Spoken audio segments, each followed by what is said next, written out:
Donc, on va parler énergie, si vous voulez. Donc, on va parler énergie. C'est pratiquement, c'est identique à la partie LC. Donc là, ce sont des oscillations libres non amorties. En mécanique ou bien en électrique, il y a une grande analogie entre les deux.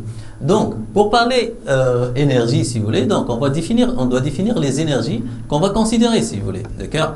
Donc, lorsque vous avez étudié le dipôle LC, il y avait une forme d'énergie qui se trouve dans le condensateur, emmagasinée par le condensateur. Une autre forme, emmagasinée par, ou bien stockée, si vous voulez, par la bobine. Là, j'ai pratiquement quelque chose d'analogique, d'analogue, si vous voulez. Donc, j'ai le solide qui va se déplacer, donc qui aura une certaine vitesse, donc qui aura une forme d'énergie, appelée énergie cinétique si vous voulez, et je le ressors à cause de son élasticité, il emmagasine d'énergie appelée potentiel. Potentiel si vous voulez, c'est-à-dire elle est en quelque sorte cachée, je ne peux pas la voir. Donc je peux voir son effet, mais je ne peux pas la voir. Donc potentiel, on va dire élastique. Pourquoi potentiel élastique? C'est à cause de l'élasticité du ressort si vous voulez. Donc, premièrement, l'énergie cinétique, vous vous rappelez, vous avez vu ça en troisième année, cette énergie dépend de la masse et de la vitesse. Donc, elle est proportionnelle à la masse et au carré de la vitesse. Donc, EC est égal. Donc, c'est notre première forme d'énergie, si vous voulez. Bien sûr, l'ordre n'est pas important, EC ou bien EP, donc peu importe. Donc, EC est égal à 1 demi mv carré. Bien sûr, là, il faut faire attention.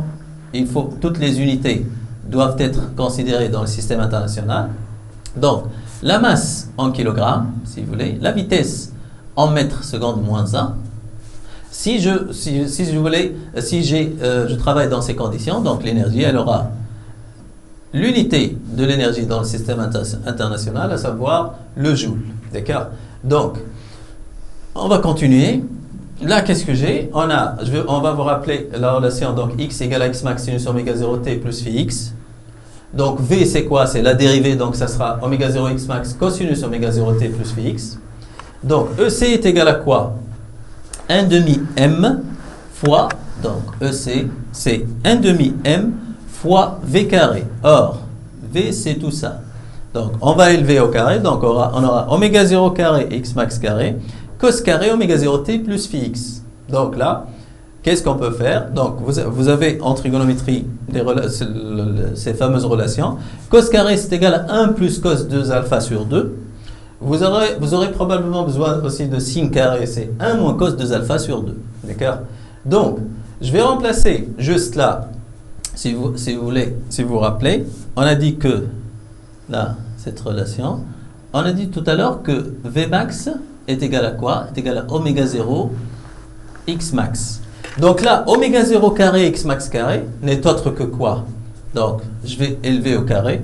Oméga 0 carré x max carré, eh bien c'est V max carré. Donc c'est pourquoi là, on a remplacé oméga 0 carré x max carré par V, donc oméga 0 carré x max carré par V max carré. Bien sûr, cos carré c'est 1 plus cos 2 alpha sur 2. Donc 1 plus cos 2 oméga 0 t plus phi x sur 2. D'accord? 1 demi m V max carré, ben c'est si vous voulez l'énergie cinétique maximale, parce que l'énergie cinétique là c'est 1 demi m v carré. Si V est égal à V max, donc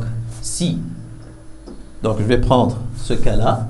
Donc si V est égal à V max, alors EC, donc V égale à V max, c'est-à-dire si vous voulez, c'est la valeur maximale que peut atteindre la vitesse. Dans ce cas-là, c'est la forme d'énergie qui dépend de V et maximale. Donc EC est égal à quoi? C'est forcément égal à EC max. Donc EC max. Donc là j'aurai quoi?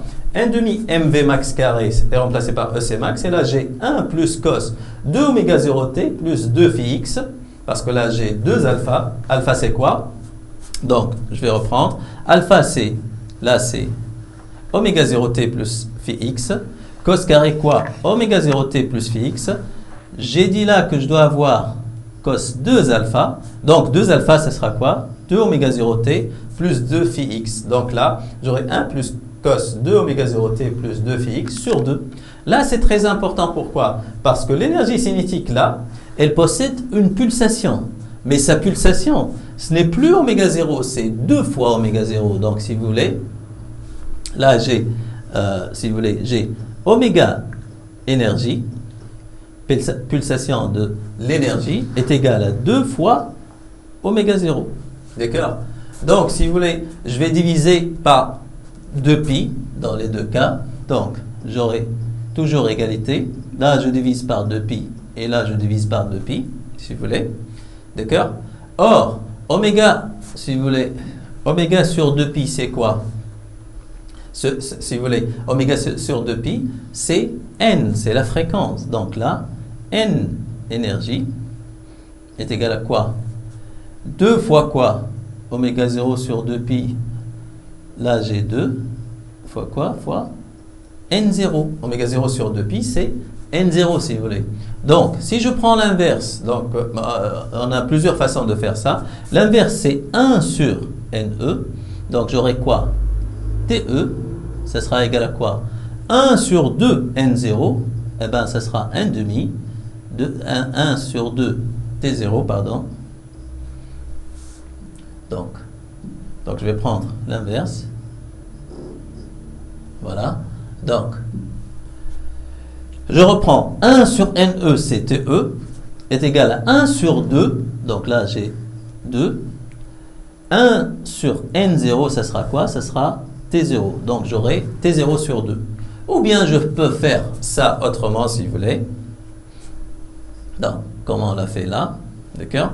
Donc, EC égale à EC max sur 2, 1 plus cos 2 oméga 0 plus phi x. Donc, on s'est mis d'accord que ça, c'est... Ça, si vous voulez, on s'est mis d'accord que ça, c'est 2 oméga 0, c'est la pulsation de l'énergie. Voilà. Donc, c'est pas 8, bien sûr.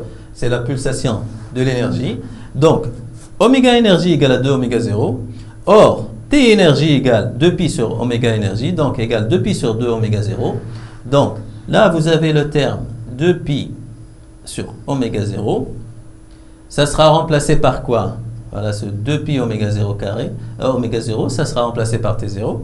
Et là, j'ai le 2, donc 1 demi T0. Donc, il faut faire attention, la période de l'énergie est égale à la moitié de la période des oscillations. D'accord? Donc, voilà, la conclusion, si vous voulez. T énergie est égale à T0 sur 2, c'est-à-dire la période de l'énergie est égale à la moitié de la période propre des oscillations.